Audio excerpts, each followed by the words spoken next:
Kembali lagi bersama saya Aulia Khalqilah pada materi metode numerik.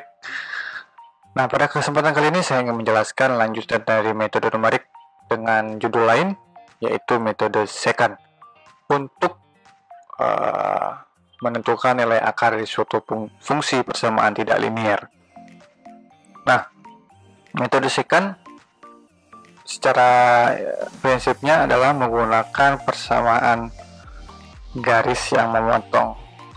Nah, seperti yang kita tahu bahwa kalau persamaan garis yang memotong suatu sumbu yaitu adalah persamaan linier di mana Y sama dengan mx tambah C.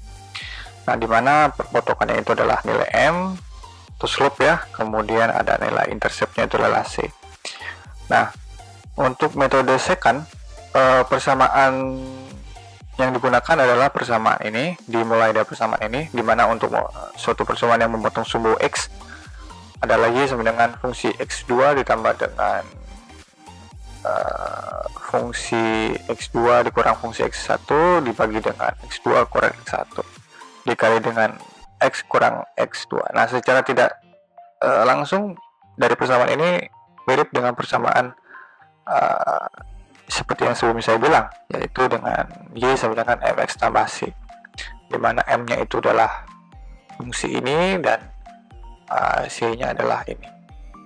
Nah, di mana X ini adalah variabel X yang digunakan dalam suatu fungsi. Nah, nilai suatu sumbu di X yang memotong Y ketika Y sama dengan 0, maka persamaannya kita bisa tulis kembali menjadi persamaan 1, di mana itu kondisinya ketika Y sama dengan 0. Maka kita peroleh nilai X-nya, ya, nilai X-nya itu sama dengan X2 kurang fungsi X2 dikali dengan X2 kurang X1 dibagi dengan fungsi X2 dikurang fungsi X1. Nah, menggunakan persamaan 1 ini lah kita untuk menentukan nilai akar dari metode secant. Nah, persamaan 1 kita bisa tulis kembali seperti ini ya, XR sama dengan X2 dikurang dengan fungsi X2 dikali dengan X2 kurang X1 dibagi dengan fungsi X2 dikurang dengan fungsi X1.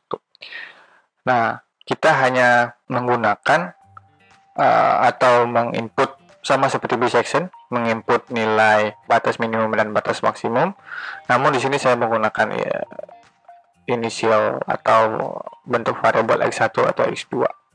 X1 dan X2 maksud saya. Nah, untuk menentukan nilai akar ya, seperti yang saya sebelumnya bilang, kita menentukan nilai X1 dan X2 sebagai estimasi akar yang kita inginkan.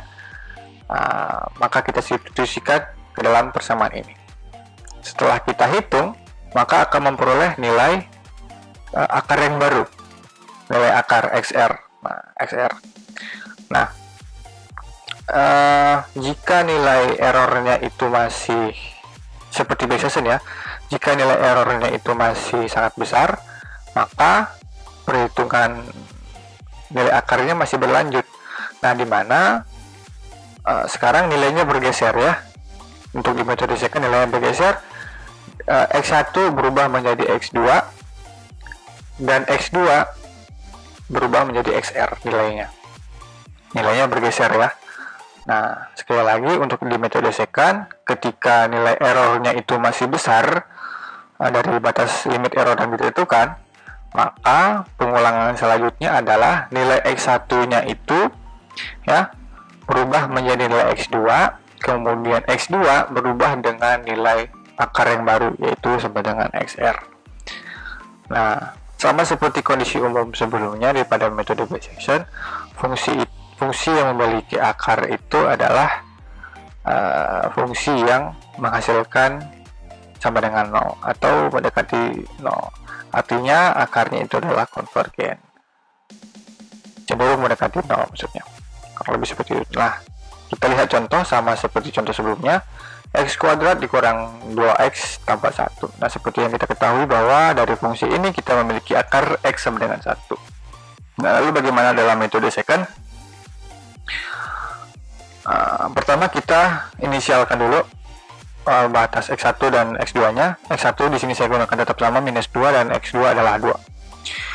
Kemudian kita hitung nilai errornya, ya. X2 dikurang X1 dibagi dengan X1, nilai absolut ya.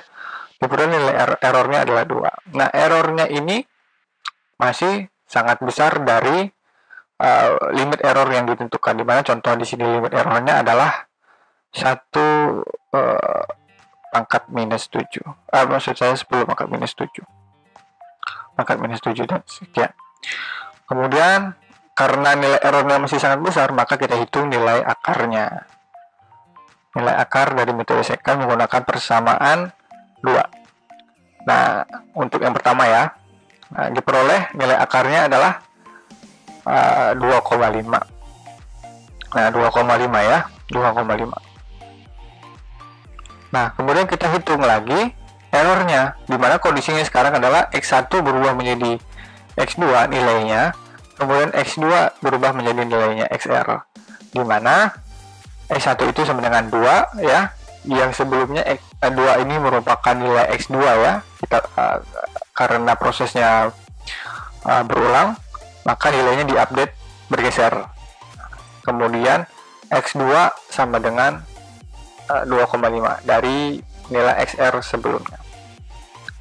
Kemudian kita hitung nilai errornya ya, menggunakan nilai XR yang baru, sehingga memperoleh nilai errornya itu adalah 0,25. Nah, errornya masih sangat besar dari limit error yang ditentukan. Maka proses perhitungan akarnya ini terus berlanjut hingga kondisi errornya itu lebih kecil dari limit error yang ditentukan. Nah, berikut merupakan metode numeriknya, langkah-langkah metode numeriknya. Pertama kita atur pendekatan root yang diestimasi, X1 berapa dan X2 berapa. Kemudian kita atur berapa error limitnya. Kemudian kita atur untuk pengulangan pertama, iter sama dengan 1. Kemudian kita lakukan pengulangan. Jika persamaan ini merupakan persamaan error ya, lebih besar daripada error limit yang kita tentukan, maka proses perhitungan nilai akarnya akan berlanjut, di mana yang pertama proses perhitungan akar menggunakan persamaan 2, yaitu persamaan secant, metode secant dilakukan. Nah, di sini ada beberapa kondisi jika XR-nya itu atau nilai akarnya itu none, atau FXR-nya itu infinity, atau fungsi dari FXR-nya itu adalah none, maka nilainya itu akan terus diupdate. X1 berubah menjadi X2, kemudian X2 berubah menjadi XR, dan lakukan pengulangan untuk iterasi selanjutnya.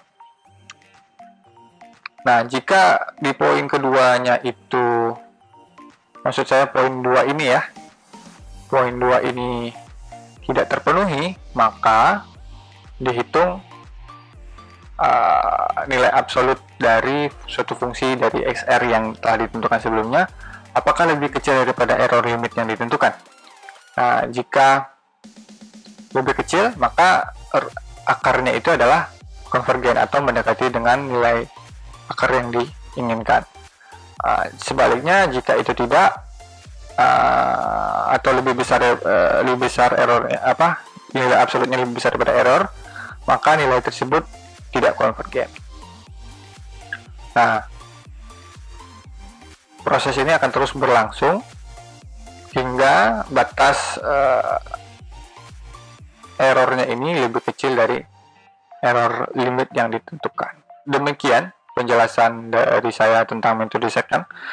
Jika ada kesulitan atau ada kebingungan terkait dengan metode secant, bisa langsung berkomentar di bawah atau mengirimkan email kepada saya.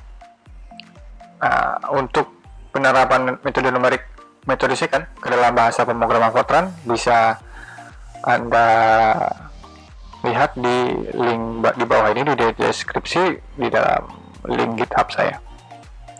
Demikian, terima kasih, selamat belajar, selamat mencoba.